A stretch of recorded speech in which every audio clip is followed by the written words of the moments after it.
Okay, I hate just reading slides to you, but anyway, so the SI unit, but we got to get all the basics out of the way. So we know that the net force acting on something is equal to its inertia times the acceleration that this net force creates, all right? And the unit for force is a kilogram meters per second squared.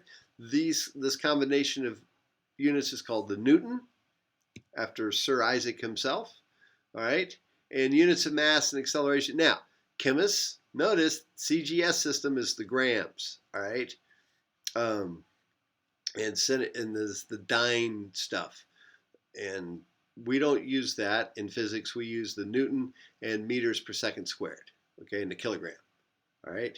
And this really gets kind of confusing for my chemists when we get into calorimetry and temperature and heat, because in the chemistry lab you're so used to using the specific heats of things based on grams, and in physics class we got to use kilograms.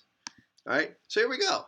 Free body diagram is a diagram. Now all right, I'm going to be hard over on exams. People, I want to see free body diagrams. Okay, I want to see the free body diagram when you're doing a problem. Okay, here's two guys pushing on a car. The opposing force is 560 newtons. That's to overcome the static frictional force in the wheels.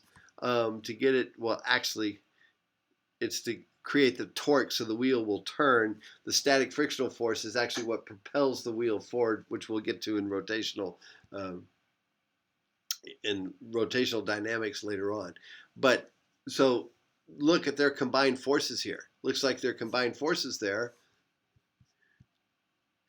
110 newtons. Yes, they're going to get that thing to accelerate. If we knew the mass of the car, like say it's 16, let's be easy. Let's make it 1,100 kilograms. It's a little bitty car. It looks like an 88 Oldsmobile Alero here. But anyway, is 1,100 kilograms. So the force divided by the mass would give us the acceleration. So it's accelerating about 0.1 meters per second squared. If they continued that force for a certain amount of time, we'd have and the initial velocity is 0, then we'd have a final velocity too after so much time. All right? So if the mass of the car, there we go.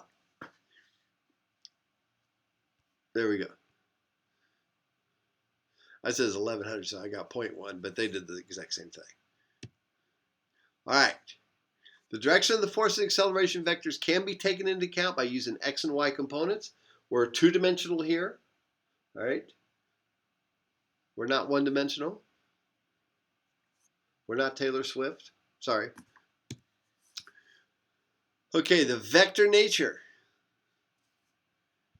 He's rowing, and the wind is blowing him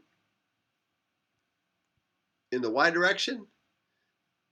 The wind's blowing him in the y direction, and he's rowing in the x direction, and so he's moving right along this way. All right. So the net force on the raft, x component is 17, y component is 0. I guess this is the air. This is the propeller, or the propulsion, and then you have these two, and you add them. Find the acceleration, and then what would you do? You would actually have to find the square this plus the square of this, take the square root, and that's the overall acceleration. Take the inverse tangent, find the direction. Okay? All right. We'll start the third law of motion in the next one.